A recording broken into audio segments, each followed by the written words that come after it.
In this very short video, we're going to prove that in the electrostatic context, conductors are equipotentials, meaning that the potential has the same value everywhere inside a conductor and along the surface. So starting inside the conductor, we've already shown in our properties of conductors video that E equals 0 inside a conductor, and I'll post a link to that video up at the top. So now we're going to imagine some arbitrary path from a starting point A to a finishing point B inside the conductor. And at the same time, we take a look at the path integral of electric field.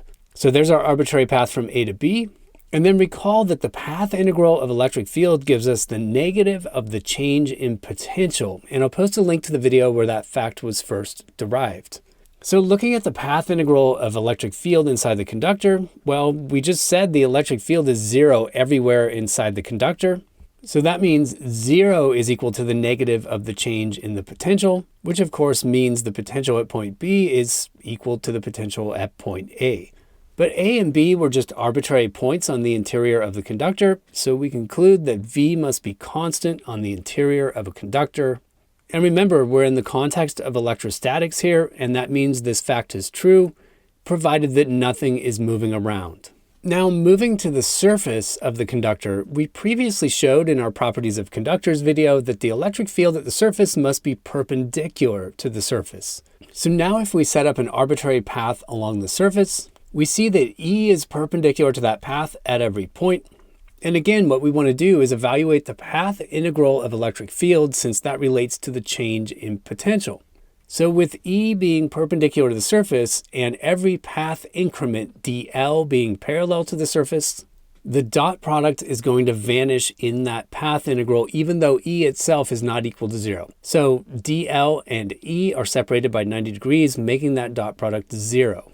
And because that path integral is equal to the negative of the change in the potential function, we conclude again that the potential at point A is equal to the potential at point B. In other words, the potential is constant along the surface of the conductor. So putting everything together, the value of potential is the same everywhere inside the conductor and everywhere on the surface of the conductor.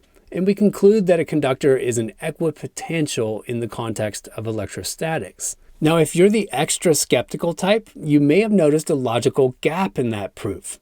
The potential has the same value everywhere in the interior and the same value everywhere on the surface, but how do we know those two values are actually the same as each other?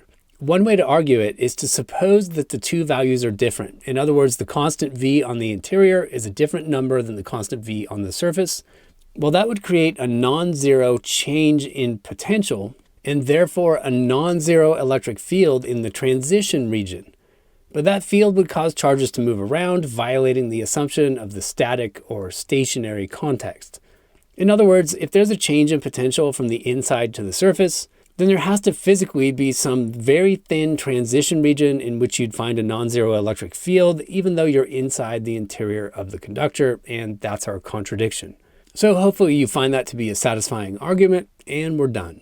If you enjoyed this video, or at least found it useful, check out another one by clicking one of the links on the left, or click the Zach's Lab logo on the right to explore dozens of physics and math playlists. As always, you can leave your questions, comments, and requests in the comments section below, and I'll get back to you within 24 hours. Thanks for watching Zach's Lab, and best of luck on your math and physics journey.